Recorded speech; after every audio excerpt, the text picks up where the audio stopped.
Released in 1998 on the original PlayStation 1, as part of the then initiative to give old-school arcade games the 3D aesthetic, Centipede was a fairly early game in the Dreamcast library, as it was released in November of 1999, just barely missing out on the September launch window, that is. This is a game that nobody ever really seems to bring. Look guys, I'm going to be completely honest here and say that Centipede on Sega Dreamcast is a fairly unremarkable game, which is probably why, while it is not a bad game, nobody ever really talks about it these days, which is kind of a shame really. Nowadays, games like Pac-Man Championship Edition definitely proves that you can put a more modern spin on these older arcade games and be successful.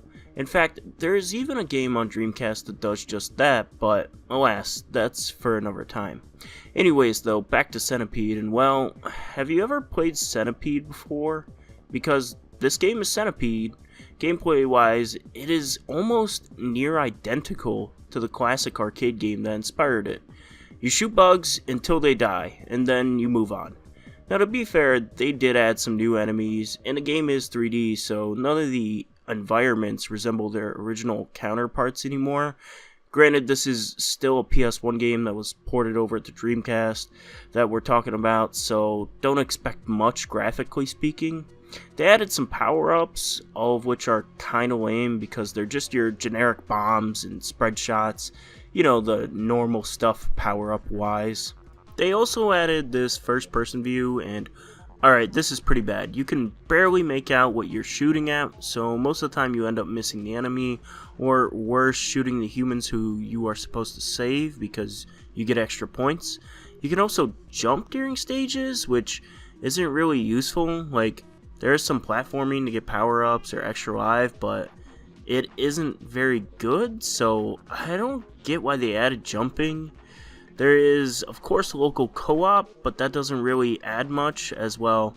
The game is already kind of boring, so dragging a buddy along with you just makes it slightly more enjoyable. It actually kind of makes it worse because you feel like you're making your friend have a unfun and or boring experience as well. I also feel like the soundtrack in this game is really forgettable. Like, honestly, when I was listening back to it for this video, none of the tracks stood out to me at all, to the point to where I didn't even want to use the soundtrack to this game for this video. Lastly, there's the story, which is just your typical alien bugs invade the world and you have to kill them all to save the world.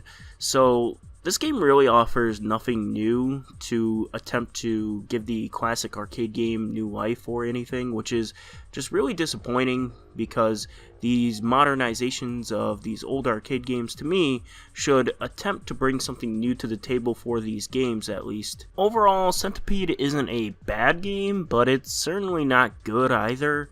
The best thing about this game is that it will only run you about $5 for a copy, so it's worth it at that price, I guess. However, anything above that, you're really just better off skipping this one. I give it a 2 out of 5. So that's the video, you guys. If you guys like this video, like it down below, comment, subscribe, all that wonderful stuff, and have a wonderful day, YouTube, and peace.